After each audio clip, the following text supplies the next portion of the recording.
all over this unhappy globe, there are heroic volunteers putting up a selfless battle on behalf of the wretched of the earth. But only one of these is considered to have invisible means of support, to be nothing less than a saint.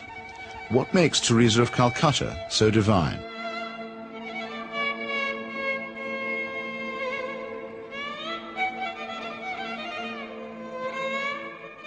Long before Mother Teresa's helicopter touched down at about 11:20 this morning, the crowds were gathering here at Knock.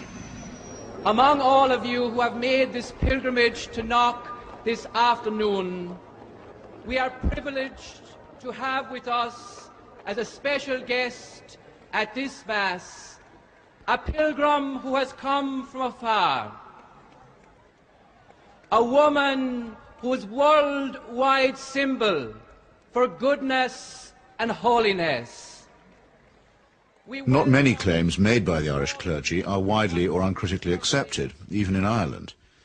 But the saintliness of an Albanian nun named Agnes Boyaciu is a proposition that's accepted by many who are not even believers. Mother Teresa herself receives extravagant adulation as no more than her due. Of all the women in recent history, no one has captured the public imagination like Theresa of Calcutta. I'm not being facetious, and I'm certainly making no comparison when I say that no woman has made such an impact here since Our Lady herself appeared in 1879. So how did this auction of hyperbole and credulity get started? In that year of grace, 1969, the scrupulously neutral and objective British Broadcasting Corporation permitted that old fraud and mountebank Malcolm Muggeridge to pay a devotional visit to the Calcutta Shrine.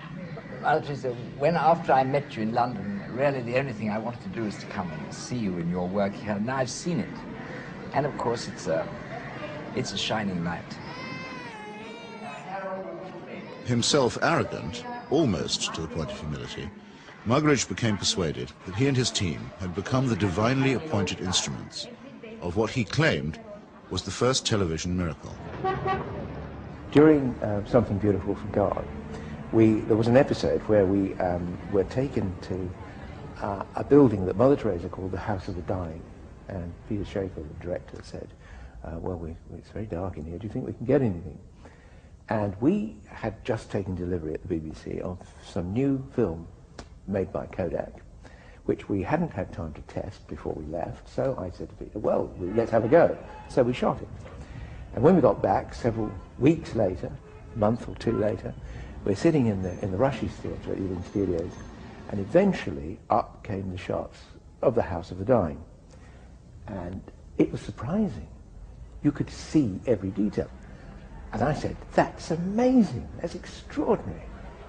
And I was going to go on to say, 3 cheers for Kodak. I didn't get a chance to say that, though, because Malcolm, sitting in the front row, spun round and said, it's divine light. It's Mother Teresa. You'll find that it's divine light, old boy. And 3 or 4 days later, I found I was being phoned by journalists from London newspapers who were saying things like, we hear you've just come back from India with Malcolm Muggeridge, and you were the witness of a miracle.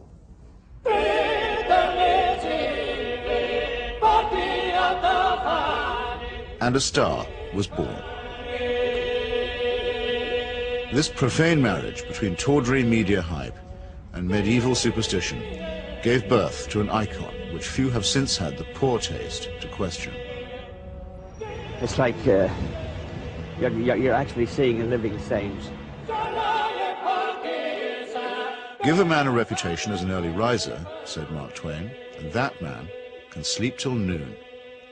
How does the reputation of Holy Mother Teresa look if, just for a moment, we switch off Malcolm Muggeridge's kindly light?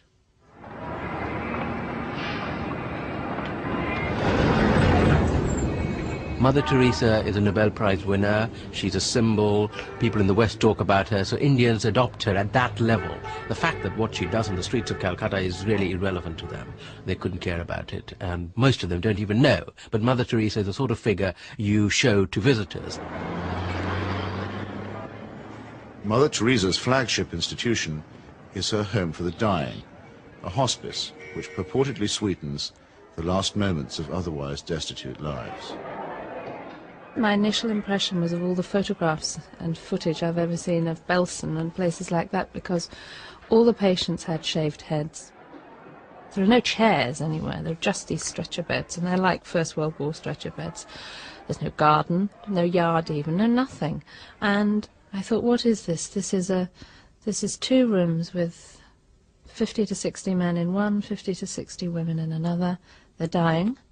They're not being given a great deal of medical care. They're not being given painkillers really beyond aspirin and maybe, if you're lucky, some Brufen or something for the sort of pain that goes with terminal cancer and the things that they were dying of. And I thought, what's the point?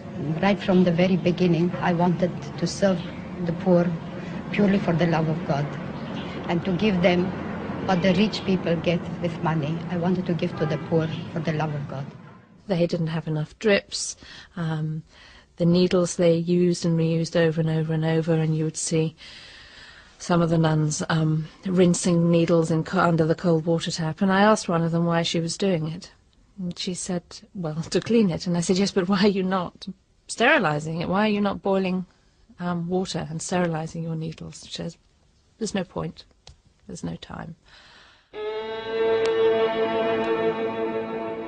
Mother Teresa's cult of death and suffering depends for its effect on the most vulnerable and helpless, abandoned babies, say, or the terminally ill, who supply the occasions for charity and the raw material for demonstrations of compassion.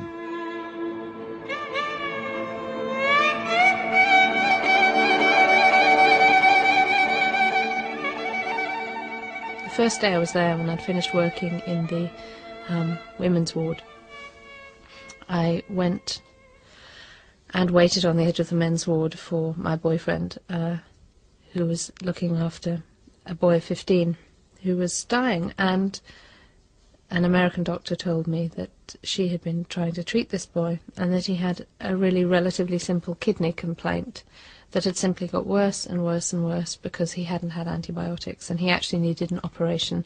I don't recall what the problem was, she did tell me. And she was so angry, but also very resigned, which so many people become in that situation. She said, well, they won't take him to hospital. And I said, why?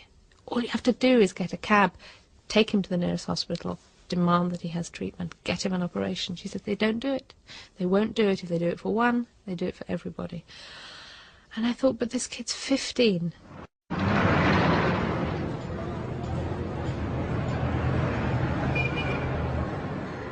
I ventured on my own pilgrimage to the missionaries of charity in Calcutta in early 1980.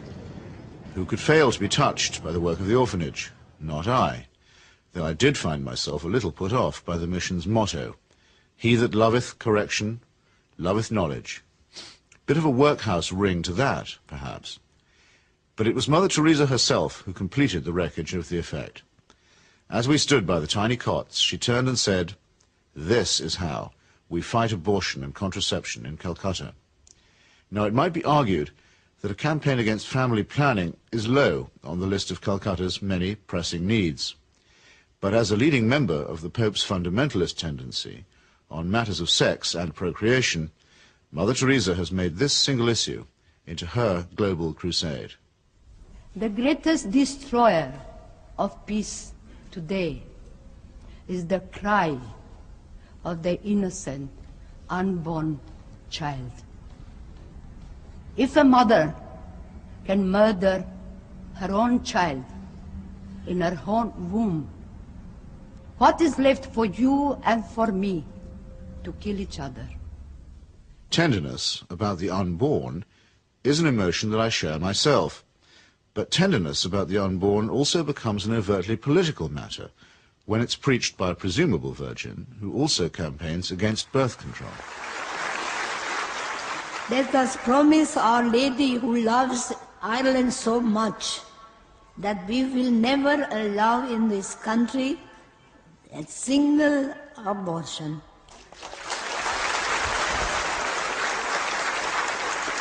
And no contraceptives. Mother Teresa has no politics, so she maintains, and so many people believe. But when she came to London in 1988, ostensibly as an advocate for the homeless, she bent the ear of the Iron Lady and sought to steer her to the support of a bill limiting abortion. The sponsors of that bill, who arranged the meeting, were in no doubt that her intervention was political. She's not a party political figure, but she's a political figure in the sense that, A, she is part of what may be called the Catholic agenda, the broader Christian right agenda, and the Catholic Church has been following what has generally been considered a hard-line approach under the present Pope.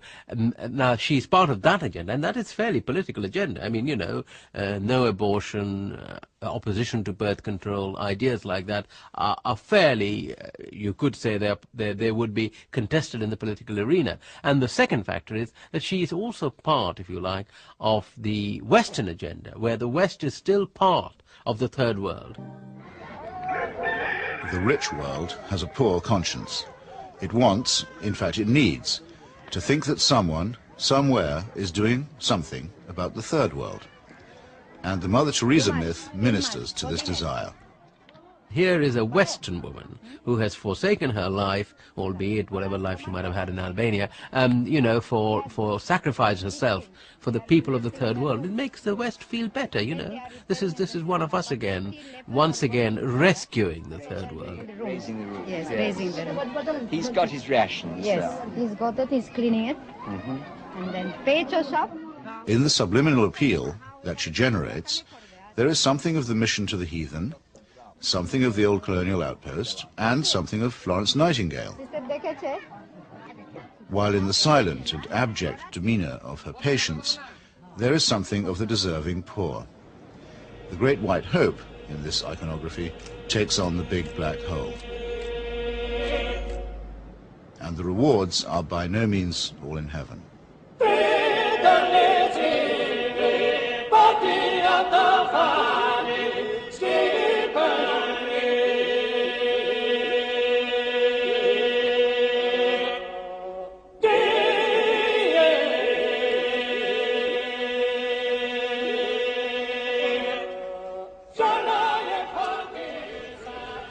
For someone whose kingdom is not of this earth, Mother Teresa has an easy way with thrones, dominions, and powers.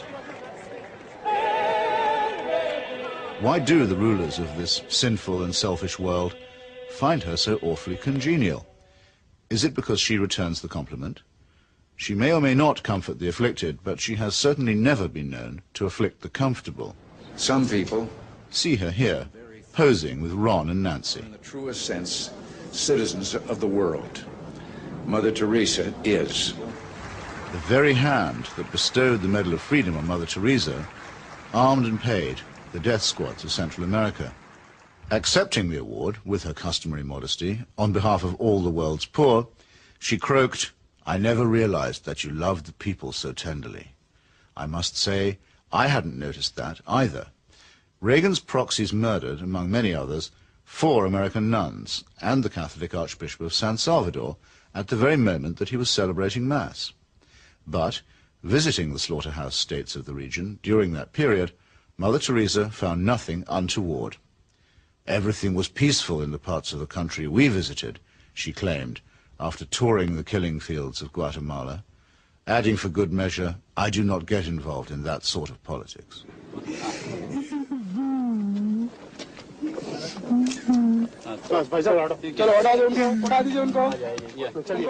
In 1984, a ghastly chemical spill from the Union Carbide plant in the Indian town of Bhopal took 2,500 lives and poisoned thousands more.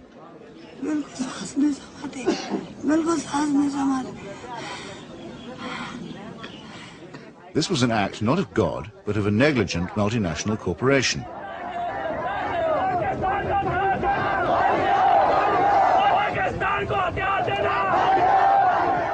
Mother Teresa's advice to the angry victims? Forgive. Forgive. What Mother Teresa has done is she has accepted implicitly the idea that there's nothing much you can do for the poor except take them off the streets and, look after them. You cannot change their attitudes. You cannot make them feel that they have an ability, they may even have the means to improve and change their lives. She's not bothered with that agenda. She's only bothered with the agenda of trying to rescue their souls and make them a bit better before they go on to the eternal life, which is a very understandable, but in fact a very old-fashioned Christian idea. It is not a question of saying, how can we tackle the real problems of poverty?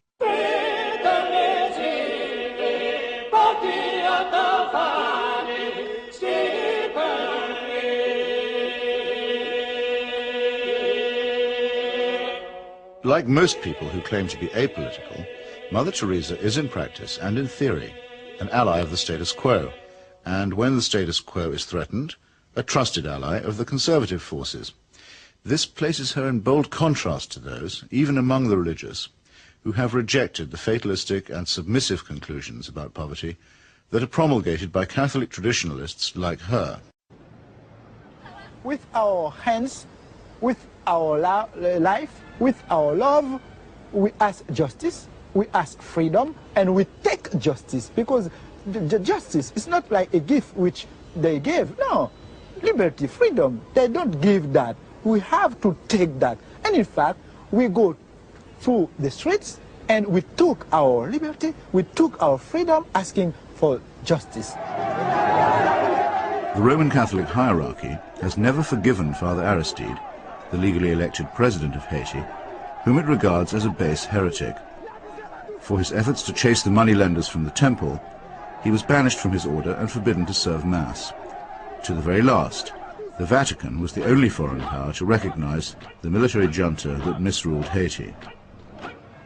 And the ground for this, too, was prepared by Mother Teresa.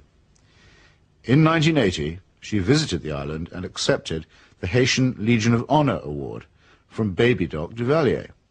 She found much to praise in his corrupt, dynastic regime, telling astonished reporters that she had, quote, never seen the poor people being so familiar with their head of state as they were with the Duvaliers.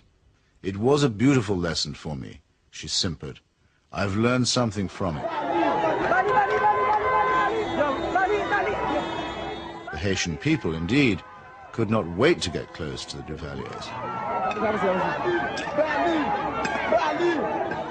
who in their turn moved forever to the French Riviera.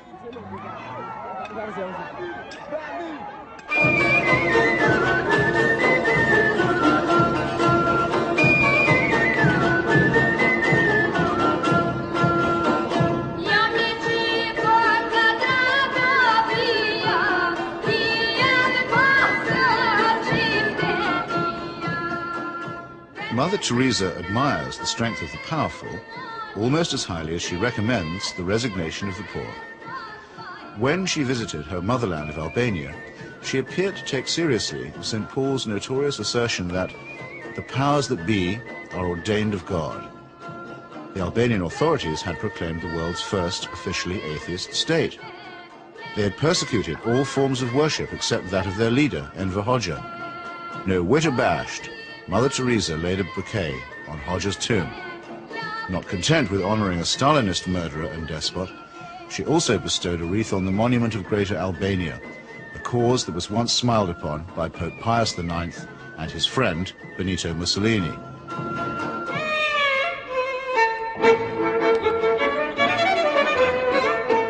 Albania is, for secular reasons, quite rich in orphans.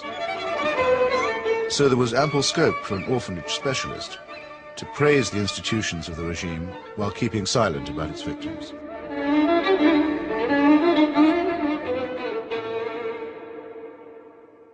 If it sometimes seems that the Saint of Calcutta is never actually in Calcutta at all, this may be because she operates more as the roving ambassador of a highly politicized papacy.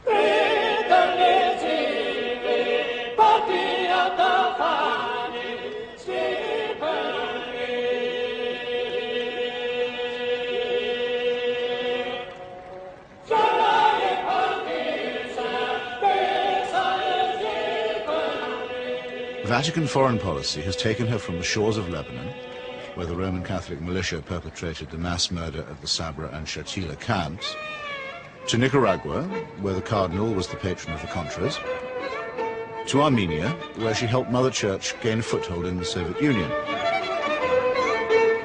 In return, the present Pope is known to have placed her on the fast track for canonization. This is the kind of politics in which she does indeed get involved. Sometimes when I think of Mother, I wonder if I've done just right. Though I'm many miles away, I can almost hear her say, "Where's my wandering boy tonight?" Robert Maxwell's genius for self-promotion made a nice fit with Mother Teresa's talent for fundraising.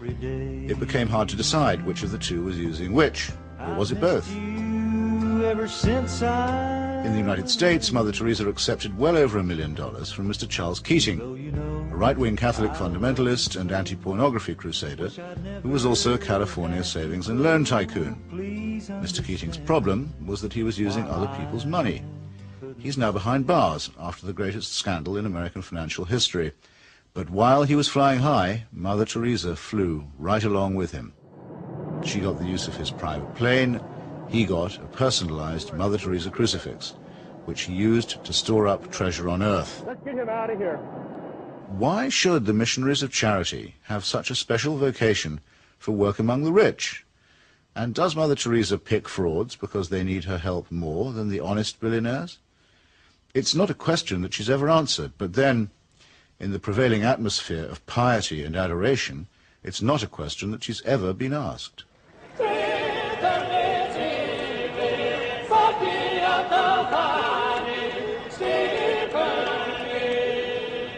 The Teresa cult is now a missionary multinational, with annual turnover in the tens of millions.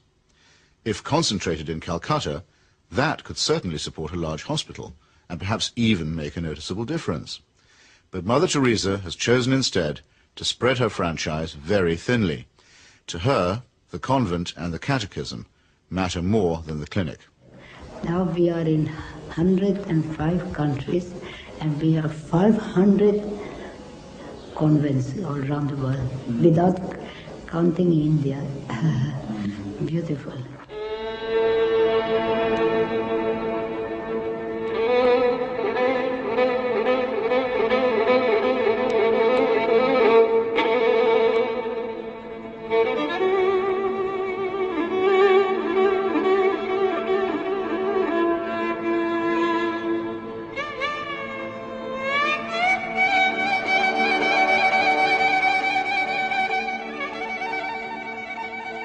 Modesty, simplicity, humility.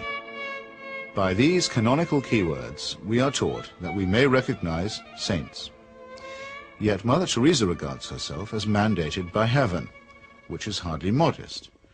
She lends spiritual solace to dictators and to wealthy exploiters, which is scarcely the essence of simplicity. And she preaches surrender and prostration to the poor, which a truly humble person would barely have the nerve to do. When she speaks about private or public morality, opposing family planning, for example, or defining abortion as quite literally the greatest threat to world peace, she takes on the grim and tedious tones of the zealot and the fanatic. In a godless and cynical age, it may be inevitable that people will seek to praise the self-effacing, the altruistic, and the pure in heart. But only a complete collapse of our critical faculties can explain the illusion that such a person is manifested in the shape of a demagogue, an obscurantist, and a servant of earthly powers.